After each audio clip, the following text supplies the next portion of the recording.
Good morning, students. Today we start our fourth chapter, the revision of fourth chapter. So today's topic is linear equation in two variable. Linear equation in two variables. This is our new topic. Okay, students.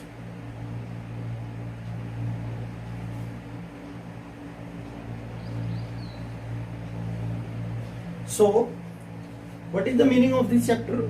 What is linear? First of all, I will tell you what is variable. Variable जो changeable हो, जिनकी value change होती हो, जैसे x और y, इनकी value आप कुछ भी मान सकते हो, तो ये वेरिएबल है आपके. और कितने वेरिएबल? 2 वेरिएबल होंगे इस एक्सरसाइज में हमारे पास, इस चैप्टर में हमारे पास. लीनियर, और कैसे होंगे? With 1 power. लीनियर मीन जिनकी 1 पावर होती है बच्चों, विद 1 पावर. और इक्वेशन मतलब वहां पर इक्वल टू का साइन जरूर मिलेगा बेटा. इक्वल टू का साइन, मान लीजिए आप 5 लिख दिया तो इक्वल टू है तो इनमें कोई रिलेशन हो जाएगा. जैसे इसको 2 से मल्टीप्लाई कर दो, इसको 3 से कर दो, ऐड कर दो, सब्ट्रैक्ट कर दो. तो इस तरह की इक्वेशंस को हम क्या बोलेंगे बेटा? Linear equation in two variable. Okay. और इसकी स्टैंडर्ड फॉर्म इस तरह की होती है बेटा, ax plus by plus c equal to 0. मान लीजिए इस 5 को इधर ले आइए आप, 2x प्लस 3y और माइनस 5 इक्वल टू 0 हो जाएगा. तो कोई आपसे पूछे what is the value of a here 2, what is the value of b here 3 और what is the value of c minus 5, यानी माइनस की वैल्यू हो जाएगी c की. a क्या होता है? x का कोफिशिएंट. स्टैंडर्ड फॉर्म की बात करें तो आपकी कई बार ऐसे भी आ जाता है y इज इक्वल टू 5 आ गया मान लो, और कोई आपको ये कह दे इसका स्टैंडर्ड फॉर्म में लेके आओ, तो क्या लिखेंगे? 0x, क्योंकि x इसके अंदर है ही नहीं, तो 0x प्लस 1y और minus 5 equal to 0. Now you tell what is a b and c. इस तरह से आपके क्वेश्चंस हो सकते हैं बेटा. यानी ये भी हो सकता है x इज इक्वल टू 3 हो गया, तो इसको कैसे लिखेंगे ये आप कर सकते हो.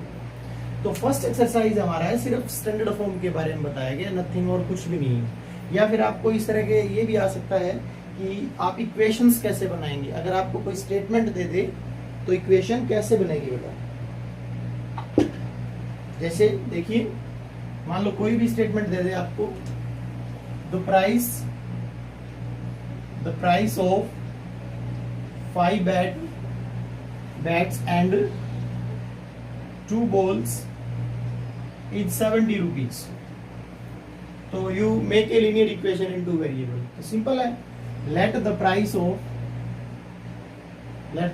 of 1 bat, एक बैट की कीमत मान लो x रुपीस, और let the price of 1 ball, एक बॉल की कीमत मान लो 1 रुपीस. और अकॉर्डिंग टू क्वेश्चन, या आप ये स्टेटमेंट पूरी लिख दो एक बार. क्या है? 5 बैट, एक बैट x रुपए का आता है बच्चों, तो 5 बैट कितने के आएंगे? 5x के. 5 से मल्टीप्लाई कर देंगे. एक बॉल अगर y रुपीस की आती है, यानी एक बॉल 10 रुपीस की आती है, तो 2 कितने की आएगी? 2 से मल्टीप्लाई कर देंगे ना. एक बॉल अगर y की आती हो तो 2 से इसको मल्टीप्लाई कर दो, 2 और दोनों को ऐड कर दो, और टोटल मिला करके आपने कितने रुपए दिए? मान लो 70 दिए, 700 दिए, जो भी आप कहना चाहिए, 7000, जितना भी दे रखो. ओके. तो इस तरह की आप स्टेटमेंट आ सकती है, और उससे इक्वेशन बनानी आ सकती है. मैंने लास्ट वीडियो में बहुत सारी इक्वेशंस आपको सिखाई थी, तो आप वो भी देख सकते हो. ये हमारी फर्स्ट एक्सरसाइज थी बच्चों. इस तरह से रिवीजन फर्स्ट की हुई. अब सेकंड में क्या है? मान लीजिए आपने अभी एक इक्वेशन लिखी थी, 2x plus 3y plus 5 equal to 0, या इक्वल टू 6, इस तरह से लिख दो आप. ये इक्वेशन आपकी. अब आप ये बताओ बेटा, इसके कितने सॉल्यूशन हो सकते हैं? सॉल्यूशन का मतलब ये हुआ बेटा, कोऑर्डिनेट ज्योमेट्री में आपने पढ़ा कि ये कोऑर्डिनेट सिस्टम है आपका, तो इसके ऊपर ये एक स्ट्रेट लाइन है. अगर इसका आप थोड़ी देर बाद हम ग्राफ बनाएंगे बेटा. क्या बनाएंगे? ग्राफ. तो इसका ग्राफ इस तरह का बनेगा. ठीक है. तो आप ये बताइए मुझे, इस लाइन के ऊपर कितने पॉइंट्स हैं? काउंट कर सकते हो? 1 2 3 4 5, कितने काउंट कर सकते हो? काउंट कर ही नहीं सकते. ये चलते रहेंगे, बढ़ते रहेंगे, क्योंकि इसकी कोई लिमिट तो नहीं है ना, कहाँ तक जाएगी और ये कहाँ से आई है. और लिमिट हो, मान लो यहाँ से यहाँ तक ही पूछ ले आपसे, यहाँ से यहाँ तक भी कितने पॉइंट, तो भी नहीं कर सकते हम. Infinite number of many point. तो इसका मतलब अगर आपसे ये पूछा जाए इसके कितने सॉल्यूशन है, तो this linear equation has infinite number of many solution, बहुत सारे सॉल्यूशन हो सकते हैं। जैसे कि मैं कुछ सॉल्यूशन निकालने की कोशिश करता हूँ, जो सबसे सिंपल सॉल्यूशन होते हैं दो।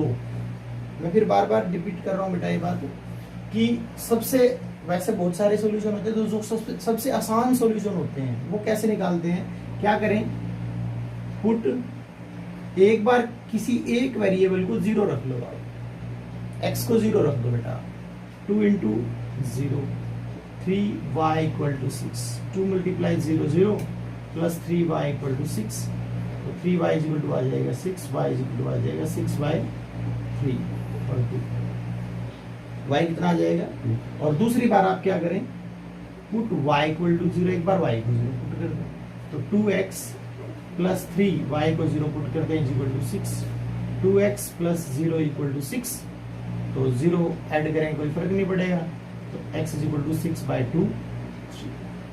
ये दो सॉल्यूशन आ गए बच्चों, यानी इसको हम एक टेबल में भी बंद कर सकते हैं बेटा जब भी सॉल्यूशंस आए। जैसे ये आपकी टेबल है, ये x और ये y, x की वैल्यू ऊपर लेंगे हम, नीचे y की वैल्यू लेंगे। x की वैल्यू पहले हमने 0 ली तो y आया हमारा 2, और y की वैल्यू अगर हमने 0 ली तो x की वैल्यू आई बच्चों 3। ये एक टेबल बन जाती है बेटा, और ये टेबल कहाँ काम आएगी हमारी, जब हम इसका ग्राफ बनाएंगे तब काम आएगी। और ग्राफ कैसे बनेगा अगर हम बनाना चाहें तो इसका, ये आपका कोऑर्डिनेट सिस्टम हो गया x एक्सिस और y एक्सिस, कौन सा, x एक्सिस और y एक्सिस। अब x एक्सिस के ऊपर देखिए, x की सबसे बड़ी वैल्यू कितनी है 3, तो x की 3 वैल्यू लो कहाँ, 1 2 और 3, यानी 1 2 और 3। और y की बड़ी से बड़ी वैल्यू कितनी है बेटा, नीचे देखो 2, तो y की वैल्यू +2 ऊपर होती है, माइनस नीचे होती है 1 और 2। बस ये 2 पॉइंट लोकेट कर लो। अब ये हमारे थर्ड चैप्टर का काम हो जाता है बच्चों। थर्ड चैप्टर आपको मैंने रिवीजन नहीं करवाया, आप अपने आप कर लेंगे, क्योंकि उसमें सिर्फ इस तरह के पॉइंट ही लोकेट करने, इसके बाद उसमें कुछ भी नहीं है। तो ये पॉइंट हो गया 0 और 2, क्योंकि x पहले लिखते हैं y बाद में लिखते हैं, 0 2। तो 0 2 पॉइंट कहाँ होता है बच्चों, x0 y2 यहाँ होता है बच्चों, x0 y2। और इसके बाद 3 0 पॉइंट, अगला पॉइंट है हमारा 3 0। ये पॉइंट कहाँ होता है, x3 y0, x3 और y0, क्योंकि y0 पूरे x एक्सिस पे होता है, लेकिन x3 यहाँ होता है। इन दोनों को आप मिला दीजिए बच्चों, इन दोनों को आप क्या कर दीजिए, मिला दीजिए। ये इसका ग्राफ भी बन जाएगा बेटा।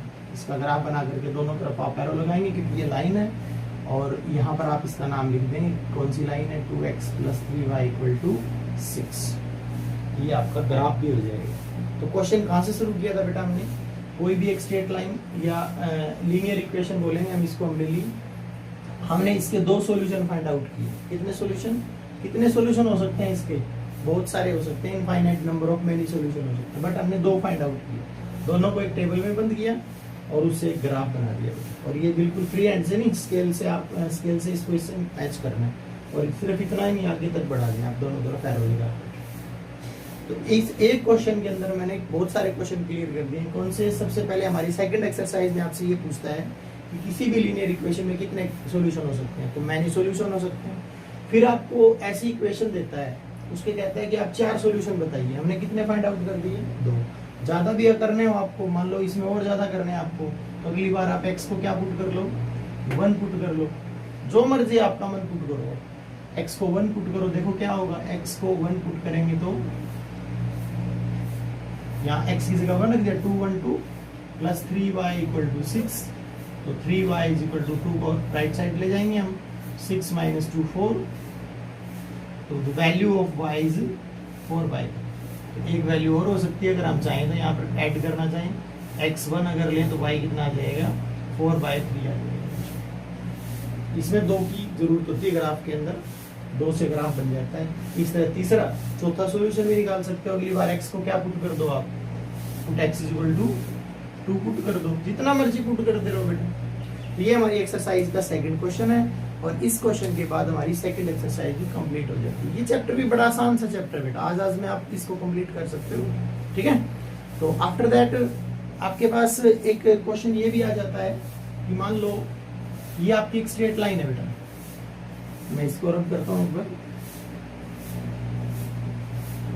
और आपसे ये कह देता है कई बार कि एक सॉल्यूशन दे देता है आपको ऑलरेडी, जैसे आपको यूं कह दिया कि 4 और 5 ये सॉल्यूशन है, ये इसका सॉल्यूशन है कि नहीं है, चेक करके बताओ। ये हमारी 4.2 का लास्ट क्वेश्चन है। This is the solution of this one और नॉट, ये सॉल्यूशन इस लीनियर इक्वेशन का है या नहीं। बड़ा सिंपल है। ये किसकी वैल्यू होती है, x की, तो x को 4 पुट कर दो एंड y को क्या पुट कर दो, y को 5 पुट कर दो। पुट करके देखो इसकी लेफ्ट हैंड साइड में, लेफ्ट साइड लो पहले आप, पूरा इक्वेशन नहीं लिखना आपको, इसकी लेफ्ट साइड ले लो सीधा। इसमें x को पुट करो 4, y को पुट करो 5, 2 4 8 और 3 5 15, दिस इज 23 आ गया बच्चों। तो क्या ये 6 के इक्वल आया है बच्चों, बिल्कुल भी नहीं आया 6 के इक्वल। तो इसका मतलब क्या हुआ, 4 5 is not a solution of given linear equation, given linear equation, इस लीनियर इक्वेशन का ये सॉल्यूशन नहीं है। तो इससे हमारी 2 एक्सरसाइज कंप्लीट हो जाती है बेटा। तीसरी एक्सरसाइज भी हम आपको बता चुके हैं। तीसरी एक्सरसाइज में सबसे इंपॉर्टेंट बात है सिर्फ ग्राफ की, सिर्फ ग्राफ की। तो आपको थर्ड एक्सरसाइज के अंदर क्या करना है बेटा, पूरी ऐसे ऐसे इक्वेशंस दे रखी हैं बहुत सारी, 2 सॉल्यूशन निकालें आप और कोशिश करें बेटा कि वो 2 सॉल्यूशन ले, कौन से, जिनमें आप एक बार x को 0 पुट करो, एक बार y को 0 पुट करो और दूसरे सॉल्यूशन आ गए। ये आप सॉल्यूशन निकालिए, इसके क्वेश्चन क्लियर हो जाएंगे। थर्ड एक्सरसाइज में ऑलमोस्ट क्वेश्चन आपके क्या हैं, सॉल्यूशन फाइंड आउट करने के हैं, तो ये आप सॉल्यूशन फाइंड आउट कर सकते हो। और इसके अंदर कुछ क्वेश्चंस ऐसे भी हैं जिनमें आपको इक्वेशंस दे रखी हैं और इक्वेशंस स्टेटमेंट दे रखी है और उनको पढ़ के इक्वेशन बनानी है। जैसे मैंने 1-2 क्वेश्चन आपको लिए भी हैं, 1-2 क्वेश्चन और ले लेता हूं मैं इसमें स्टेटमेंट्स की। जैसे कि एक ये 8th क्वेश्चन होता है, इसमें f is equal to 9/c + 32। ये क्या है बच्चों, f का मतलब फारेनहाइट। टेम्परेचर किस में मेजर करते हैं, फारेनहाइट में मेजर करते हैं, और किस में मेजर करते हैं, सेल्सियस में मेजर करते हैं। तो फारेनहाइट को सेल्सियस में चेंज करने का ये फॉर्मूला एक्चुअल फॉर्मूला होता है बेटा। मान लीजिए आपकी सिटी में सेल्सियस में अगर टेम्परेचर बोले तो 30 डिग्री सेल्सियस है। मान लीजिए आज सिटी का टेम्परेचर कितना है, 30 डिग्री सेल्सियस। तो फारेनहाइट में कितना होगा वो, क्वेश्चन समझ में आ रहा है। क्वेश्चन क्या है बेटा, अगर किसी भी सिटी का टेम्परेचर 30 डिग्री सेल्सियस है, हम जो टेम्परेचर हमारे पेपर में या हम पढ़ते हैं वो सेल्सियस होता है, फारेनहाइट में किसी यूरोपियन कंट्रीज में मापा जाता है, मेजर किया जाता है। तो आप एक काम करें, सी की जगह 30 इस फॉर्मूले में पुट कर दें, क्योंकि ये वैल्यू किसकी है, सी की है, और कैलकुलेट करके बताएं। ये आपको कट करेंगे तो 6 6 5 54 + 32, तो वो टेम्परेचर हो जाएगा बेटा आपका 86 डिग्री हो जाएगा। अगर कोई टेम्परेचर 30 डिग्री सेल्सियस में है तो फारेनहाइट में वो क्या होगा, 86 होगा। इसका रिवर्स भी आ सकता है, अगर किसी सिटी में फारेनहाइट के अंदर, जैसे हम हमारा शरीर का टेम्परेचर जो मेजर करते हैं ना वो फारेनहाइट में मेजर किया जाता है, बताते हैं ना बेटा कि 96 टेम्परेचर है, बुखार जब होती है तो यानी कि नॉर्मल से ऊपर टेम्परेचर चला जाता है, ठीक है। तो फारेनहाइट में मान लीजिए किसी का टेम्परेचर 98 डिग्री फारेनहाइट है, मान लीजिए फारेनहाइट, तो फारेनहाइट की जगह 98 पुट कर दीजिए, यानी कि put f is equal to 98। देखिए 98 पुट करके f को 98 पुट करो, 9/5c + 32। अब पहले 32 को इधर ले आइए आप, 9/5c। कई बच्चे एलसीएम लेने की कोशिश कर लेते हैं, 5 को इधर ले आते हैं, नहीं बेटा पहले 32 को इधर ले आइए आप। तो दिस इज 66, 9/5c। अब c कितना आ जाएगा आपका, यहाँ से 5 ऊपर चला जाएगा और 9, इसको आप कैंसिल आउट कर सकते हो, 3 से 3 3 जा और ये 22, ये 110/3। इसको आप इतना डिग्री सेल्सियस बोल सकते हो। कई बार ये क्वेश्चंस भी इस एक्सेल बुक के अंदर है कि अगर सेल्सियस 0 हो, Celsius if temperature in Celsius is 0 then what is Fahrenheit. C को 0 पुट करें तो 0, ये सारा ही 0 हो जाएगा, तो f कितना हो जाएगा, 32। और f अगर 0 हो, if f is equal to 0, Fahrenheit अगर 0 हो तो 0 इसको पुट कर दीजिए आप, 9/5c + 32। 32 को इधर ले आइए आप, 9/5c, c आ जाएगा आपका -32 × 5/9, कैलकुलेट कर दीजिए, नेगेटिव में चला जाएगा टेम्परेचर आपका अगर फारेनहाइट 0। तो ये एक्सरसाइज है बेटा हमारी ओनली सिर्फ किसकी, स्टेटमेंट्स पढ़िए, आप स्टेटमेंट पढ़ के इक्वेशन बनाइए और इक्वेशन का क्या कीजिए, ग्राफ बनाइए। इस एक्सरसाइज में एक वर्क डन का क्वेश्चन है बेटा, बड़ा इंपॉर्टेंट क्वेश्चन है। क्या है वर्क डन का क्वेश्चन?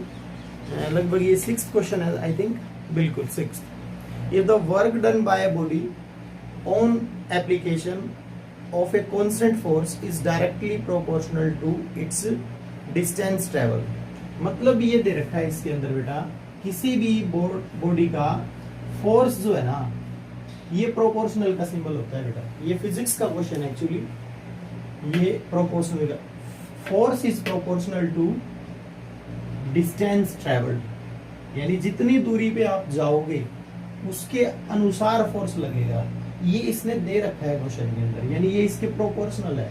जैसे डिस्टेंस बढ़ेगी फोर्स, पता नहीं अब क्या प्रोपोर्शनलिटी है, नेगेटिव है तो कम हो जाएगा, पॉजिटिव है तो बढ़ जाएगा। ऐसा क्वेश्चन दे रखा है। तो आप इसका क्वेश्चन में क्या कीजिए, फोर्स को एक वेरिएबल मान लीजिए y, और डिस्टेंस को एक दूसरा वेरिएबल मान लीजिए x। कोई जरूरी नहीं आप इसको x मान सकते हैं, इसको y मान सकते हैं। तो इसका मतलब अकॉर्डिंग टू क्वेश्चन क्या हो गया बेटा, y is proportional to x, यानी y किसके प्रोपोर्शनल है, x के, क्योंकि हमने इसको y लेट किया है, इसको x लेट किया। Okay, after that we have given proportionality. क्या दे रखा है इसने, express this in the form of equation in two variable. अब इसको इक्वेशन के अंदर बदलना है। तो आपको फिजिक्स में जब आप पढ़ोगे तो बताया जाएगा, अगर कभी भी आप ये प्रोपोर्शनल का सिंबल हटा करके इक्वल का सिंबल लगाते हो तो इधर या इधर, लेफ्ट में या राइट में, किसी भी एक वैल्यू से मल्टीप्लाई करना पड़ता है आपको। और किसी भी किससे वैल्यू, कौन सी वैल्यू से मल्टीप्लाई करना पड़ता है, प्रोपोर्शनल, जो भी प्रोपोर्शनलिटी है उससे मल्टीप्लाई करना। और वो इसके अंदर दे रखा है, क्या क्या दे रखा है, graph of the same by taking constant force 5 unit. और ये जो प्रोपोर्शनलिटी है ना, कांस्टेंट फोर्स है, ये 5 यूनिट दे रखा है इस क्वेश्चन के अंदर। तो ये क्वेश्चन आ जाएगा आपका y = 5x। ये क्वेश्चन आपका, ये इक्वेशन बन गई। इस क्वेश्चन में ये कहा गया था कि फोर्स डिस्टेंस के प्रोपोर्शनल है, और फोर्स अगर डिस्टेंस के प्रोपोर्शनल, हमने एक को y मान लिया, एक को x, y x के प्रोपोर्शनल है। और प्रोपोर्शनलिटी हटाने के लिए इक्वल टू का सिंबल लगता है बेटा। और जब इक्वल टू का सिंबल लगाते हैं तो इधर या इधर मल्टीप्लाई करते हैं, लेकिन यहाँ इसने कहा है कि कांस्टेंट फोर्स कितना है, 5 यूनिट है, यानी इसके अंदर हमने 5 पुट कर दिया है। ठीक है, तो ये आ गया y = 5x। ठीक है, तो y = 5x इक्वेशन बन गया। कहता है इसका ग्राफ बनाओ, बड़ा सिंपल है, इसकी एक आप टेबल बना दो। कैसे बनाते हैं टेबल, x y, x को अगर हम 0 पुट कर लें एक बार, पुट x = 0, तो y कितना आ जाएगा, इसको 0 पुट किया 0 5, y भी 0 ही आ जाएगा। तो एक पॉइंट तो ये हो गया 0 0। इस बार हमने बताया था आपको, एक को x को 0 ले लिया करो, एक y। इस बार एक में ही दोनों स्टेप हो गए, x को 0 लिया तो y अपने आप 0 आ गया। ठीक है, अब after that you take x को कुछ और ले लो, 1 ले लो। x को 1 लेंगे तो y कितना हो जाएगा, 5 × 5 हो जाएगा। ये पॉइंट हो जाएगा 1 और 5। ठीक है, ये आपका y एक्सिस है, ये आपका x एक्सिस है। तो अब आप ये पॉइंट लोकेट कर दो, x0 y0 कहाँ होता है, यहाँ होता है। x1, x की वैल्यू 1 और y की वैल्यू 5, 5 इधर है, 1 2 3 4 और 5, 1 और 5, ये पॉइंट आ जाएगा। और आप इसको एक स्केल से मिला दें, बिल्कुल ऐसे। ये लाइन क्या, कौन सी लाइन का ग्राफ हो जाएगा बेटा, इसको आप बोल सकते हो y = 5x का ग्राफ। बट इस क्वेश्चन में थोड़ा सा आगे और बढ़ना है। मैं कहता है मैं आगे also read from the graph of the work done when the distance travel by the body। अगर कहता है देखो डिस्टेंस, अगर डिस्टेंस हमने किसको लेट किया है, हमने डिस्टेंस x को लेट किया है।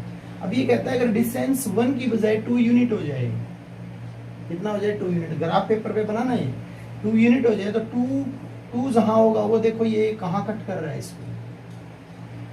इसको इधर आप चेक करोगे, ये 10 यूनिट पे आ जाएगा। यानी ग्राफ पेपर पे चेक करोगे ना, तो ये 2 को जहां बढ़ाओगे वो 10 यूनिट पे कट करेगा। वैसे भी आप डायरेक्ट देख सकते हो, इसके अंदर अगर x को मैं 2 पुट कर दूं तो 2 5 से कितना हो जाएगा, 10। तो ये बता देना कि जब डिस्टेंस 2 यूनिट होगी तो फोर्स कितना हो जाएगा, 10 यूनिट हो जाएगा। और सेकंड पार्ट में कहता है अगर डिस्टेंस 0 यूनिट हो, यानी डिस्टेंस 0 यहाँ से चलना ही नहीं है, यहीं पे हो आप, 0 यहीं होता है बेटा x की, तो 0 यहाँ होगा तो कहाँ जाओगे आप, यहीं रुके तो y भी इस लाइन को कहाँ कट कर रहा है, यहीं कट कर रहा है भाई। x0 यहाँ है, तो इस लाइन में जैसे आपने 2 इस लाइन तक बढ़ाया, अब 0 कहाँ तक बढ़ाओगे, बढ़ाना ही नहीं है आपको, यहीं रुकना है क्योंकि लाइन यहीं से पास हो रही है, ठीक है। तो ये 0 यहीं से मिल जाएगा, तो y क्या हो जाएगा, या यूं भी सोच सकते हो कि x को आप 0 पुट कर लो डिस्टेंस को, तो 5 2 जा, ठीक है। तो ये कितना हो जाएगा, y 0 हो जाएगा, यानी कि डिस्टेंस अगर आपकी x है तो आप ये, ठीक है। तो ये आपका क्वेश्चन हो जाएगा बेटा। तो ये आपकी एक्सरसाइज थी बच्चों 4.3। After that we have one more exercise 4.4, बड़ा आसान सी एक्सरसाइज है बेटा 4.4, और इसके अंदर एक दो ही क्वेश्चन है। जैसे आपको ये कह दिया आपको किसी ने y = 5, इसको लोकेट करो आप किसमें, वन वेरिएबल में भी बोल सकता है आपको और 2 वेरिएबल में भी बोल सकता है। जब वन वेरिएबल की बात करें तो y = 5 है, तो सिर्फ y एक्सिस ले लो बेटा, ये 0 हो गया, 1 2 3 4 5 ये पॉइंट हो गया, y = 5, बस लोकेट हो गया। अगर इसी को 2 वेरिएबल में कह दे तो हम क्या करेंगे, 2 एक्सिस ले लेंगे, x एक्सिस और y एक्सिस। तो अब क्या होगा, y = 5 कहाँ होगा, 1 2 3 4 5, ये y = 5। अब y = 5 का ग्राफ बना देंगे, ये y = 5 का ग्राफ बन जाएगा। इसका ग्राफ बन जाएगा y, जब इक्वेशन में अकेला y हो या अकेला x हो तो हमें टेबल की जरूरत नहीं होती, y की वैल्यू जितनी है 5 पे लो और पैरेलल बना दो एक लाइन x एक्सिस की। उल्टा ये आ जाए, मान लो आपको x = 4 के बारे में बोल देता, इसका बनाओ।